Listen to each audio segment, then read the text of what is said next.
Hi guys.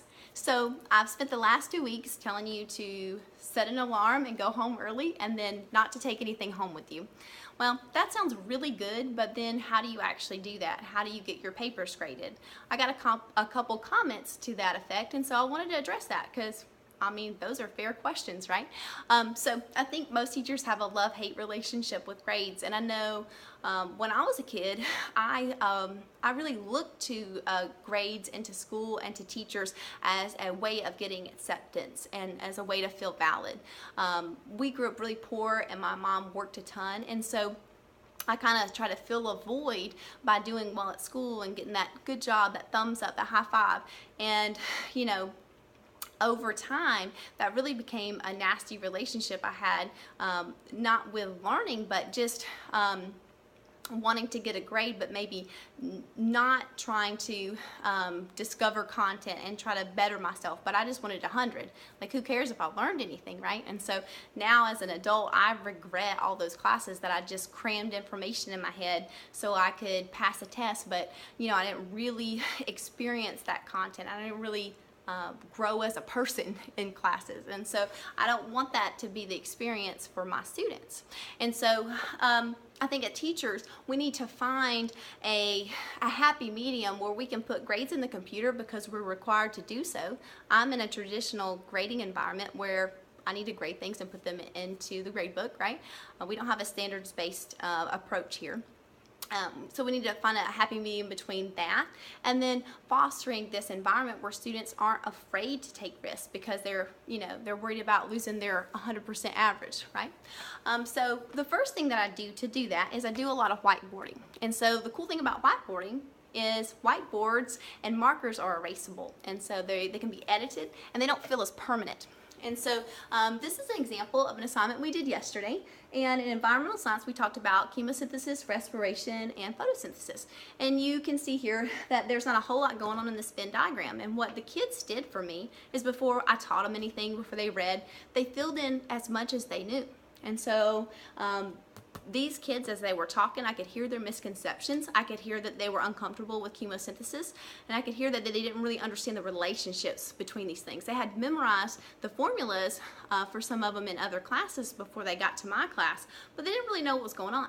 And so that allowed them to kind of monitor where they were, and then allowed me to see what I needed to address. So they did some reading, I did a mini lesson, and then they came back, and then this is the same group. I just politely asked them to start over so I could use their work as an example, but then they added more to each part, and then you can see they really fleshed out those relationships. Now, I could have made this a worksheet and just taken it up, but instead, on these whiteboards, they held them up and they presented their information.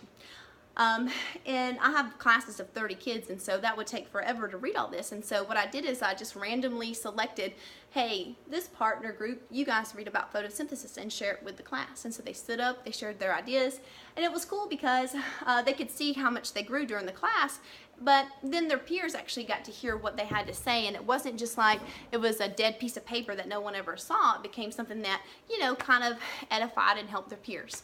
The second thing that I do is when I'm doing normal kind of daily practice, I have group secretaries, and they will come up to the board and they will add the answers to this whiteboard.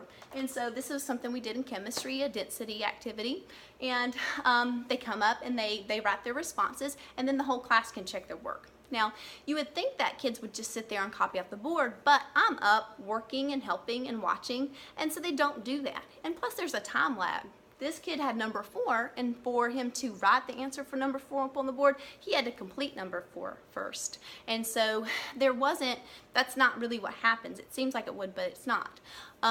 Now, at the end of the class, we've already talked about things. We've addressed issues that come up with answers not matching, but then as far as getting a grade for their daily homework like this practice, I will do a notebook check at the end of a unit, and I will just randomly pick stuff, and so then they do kind of get that grade that they're looking for because they've been conditioned to not want to do work unless it has a number stuck to it, right?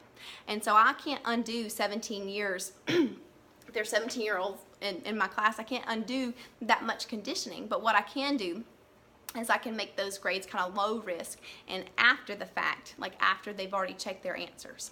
The third thing that I do is I have a process of grading like free responses, like if they do have a test or a quiz. And what I'll do is I'll chunk the information and I'll get as much of the answer key in my head as possible. So maybe I can remember the answer to, number 1. And so then I grade all my students number 1s. And then I'm very consistent and I'm not wasting time looking back and forth at the key. And as I'm doing that, if I find a common misconception as I'm grading number 1, it makes me a better teacher because I can address that in a classroom setting the next day or the day after, whenever I get it finished, right? And so it's just a lot faster. The fourth thing that I do is if I grade things electronically, I have a document with that's pre-filled with common feedback, and I just copy and paste those ideas into their work, and so I'm not having to type over and over again. If you don't grade electronically, I've actually used like a little system of common abbreviations for things I might say. For example, support your ideas with data. And you could make that like a little acronym and only write the acronym on their paper and just have a little poster in your classroom that they could refer to, and then you're not having to write over and over again the same couple sentences, right? I do have some suggestions for apps and for computer programs that you could use if you need some extra tools in your tool belt, and I posted those in the written part of the blog on my website if you want to check that out.